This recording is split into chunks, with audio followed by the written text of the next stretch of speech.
ममता बनर्जी की सुरक्षा व्यवस्था में कटौती की खबर सामने आई है। साथ ही अभिषेक बनर्जी के कार्यालय में तैनात पुलिस कर्मियों को हटा दिया गया है। ये कदम उच्च अधिकारियों के निर्देश पर उठाया गया है, जिससे राजनीतिक हलचल तेज हो गई है। कोलकाता के न्यू मार्केट इलाके में टीएमसी दफ्तर को लेकर विवाद बढ़ गया है। कांग्रेस ने आरोप लगाया है कि बीजेपी समर्थित लोगों ने बुलडोजर से दफ्तर को नुकसान पहुंचाया।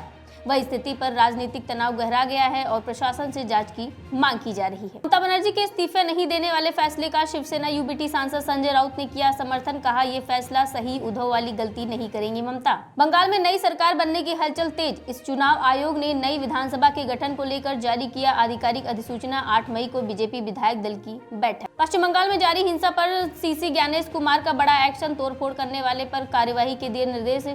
डीजीपी कमिश्नर सीआरपीएफ के डायरेक्टर को लगातार पेट्रोलिंग करने का दिया निर्देश।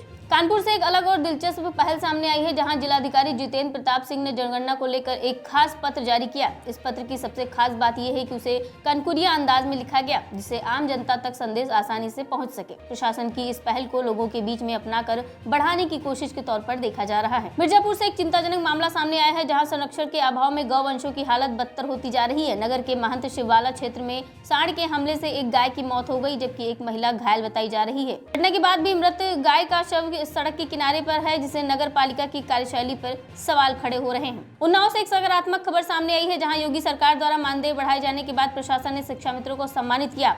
जिलाधिकारी घनश्याम मीनार ने नेतृत्व में जिले के 1300 से ज्यादा शिक्षा मित्रों को सम्मान समारोह में शामिल किया गया। पश्चिम बंगाल विधानसभा चुनाव के नतीजों के बाद राज्य में नई सरकार गठन की प्रक्रिया तेज हो गई है। 6 मई 2026 को कोलकाता में भाजपा के नवनिर्वाचित विधायकों की अहम बैठक होगी, जिसमें मुख्यमंत्री पद चेहरे पर चर्चा की संभावना है। सूत्रों के अनुसार केंद्रीय गृह मंत्री अमित शाह 8 मई को कोलकाता पहुंच सकते हैं। राजनीतिक हलचल के बीच सभी की नजर इस बैठक पर टिकी हुई है। बंगाल की जीत के बाद मोदी कैबिनेट का पहला फैसला, वंदे मातरम को राष्ट्रगान के समान दर्जा अपमान करने पर होगी जेल। साथ ही राष्ट्रीय गौरव अपमान निवारण अधिनियम संशोधन के प्रस्ताव को भी मंजूरी।